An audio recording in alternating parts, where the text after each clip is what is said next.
দেখছিলাম পুলিশ ডিপার্টমেন্টকে দিয়েছিল, যেটা আমাদের মাননীয় মন্ত্রী বাহাদুর বলেছেন, আমাদের যে পরিমাণ যে সংখ্যায় অ্যাক্সিডেন্ট হয় 50%।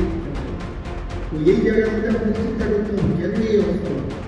আমি প্রায় আগে যখন হসপিটালে চাকরি করতাম, আমি ডিজিটাল মেডিকেল অফিসার সার্জেন, তো ফেসের মধ্যেই দেখা যেত বেশিরভাগ মানে এটা হচ্ছে ফার্স্ট 15 সাইড আমি বলবো head and this facial medical প্রায় যেতে হতো। সেখানে আমি গিয়ে দেখি কতজনকে আমরা হারিয়েছি শুধু হেলমেটের প্রয়োজনীয়তা। আবার অনেক জায়গায় আমরা দেখেছি যখন এটা নিয়ে আমাদের ডিপার্টমেন্ট এইভাবে চেষ্টা করলো যে হেলমেট করতে হবে, তো তাতে যে অনেকের প্রাণও বেঁচেছে, হেলমেটটা বেঁচে গেছে কিন্তু তার হেডগুলো হয়নি বা ফেসের হয়নি। তো এটা নিয়ে আমাদের বেশিরভাগ এই বয়সের ছেলে মেয়েরা এখন হসপিটাল চালায়। আমরা অনেক সময় যে মিডিয়ামে পড়লাম, পেছনের যে আরোহী আছে তাকে পড়লাম না, কিন্তু অ্যাক্সিডেন্ট হলে ও এটা বলা হচ্ছে সেটা যেন আমাদের ইমপ্লিমেন্টেশন হয়, সেই কাজটা আমাদের করা উচিত।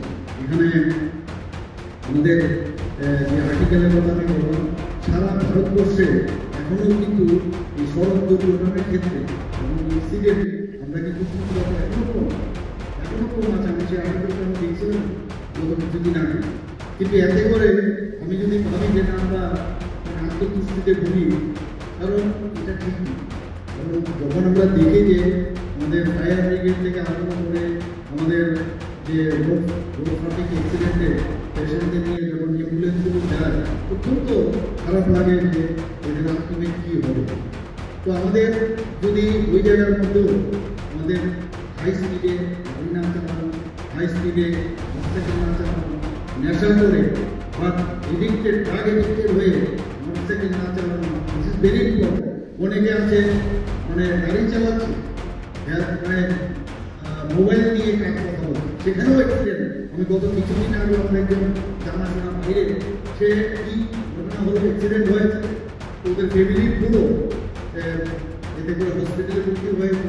যারা ছিল কি বিষয় যে মোবাইলে কথা বলছে। তো আমরা একসময় মনে করি যে না আমি কি চালাচ্ছি, আমি খুব ভালো চালাই, এটা কিছু হবে না, অ্যাক্সিডেন্ট হবে না। পেছনে যে বসে আছে অনেক সময় বলে আরে সাবধানে চালাও, এটা আরে ডোন্ট ওয়ারি, আমি চালাচ্ছি, আমি একদম সামাজিক ডোন্ট ওয়ারি, কিন্তু একটা ওরে অ্যাক্সিডেন্ট হয়। এই যে একটা নিজের উপর যে কনফিডেন্স হবে, কিন্তু বেশি কনফিডেন্স কিন্তু আবার ভালো।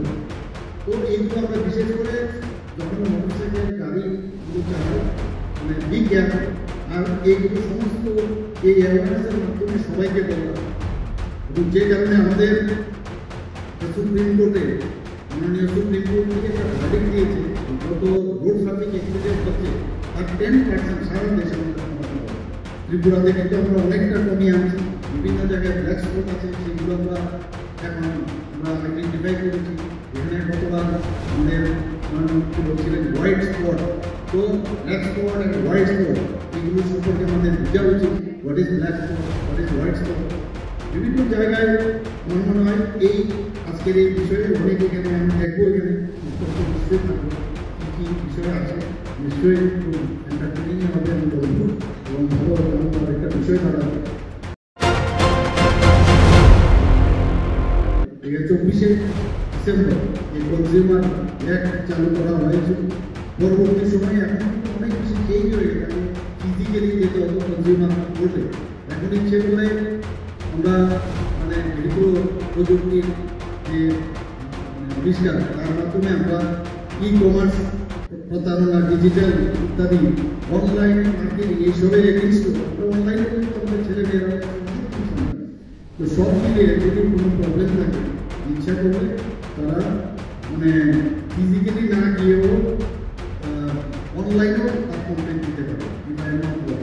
তো এই সুবিধাগুলো এসেছে এখানে ভোক্তাদের সুবিধার জন্য যে কতগুলো স্লোগান দেখা আছে, যে বাইরে আমি দেখলাম জাগো গ্রাহক জাগো, এই যে একটি ভোক্তা সচেতনতা অভিযান, এটার অর্থটা বুঝতে হবে। ওই যে চাকরি দিই জাগো বুঝতে হবে যে আমার এই বিষয়গুলো আমার কী কী আমার রাইট আছে, সেই রাইটগুলো আমাদের জানতে হবে। এখানে যদি কনজিউমার হেল্পলাইনের টোল ফ্রি সেই নাম্বারটা জানতে হবে। ত্রিস্তরীয় অভিযান প্রক্রিয়া এই সরকার করেছে, এটা জেলার মাধ্যমে রাজ্য এবং জাতীয় স্তরে তাদের বিভিন্ন অভিযোগের সমাধান করা হয়। একজন আমাদের ই প্ল্যাটফর্মের মাধ্যমে এখন এই যে ভোক্তা সুরক্ষার প্রশ্নে মানে যেটা আমি বললাম, ফিজিক্যালি না গিয়েও আমরা জানাতে পারি।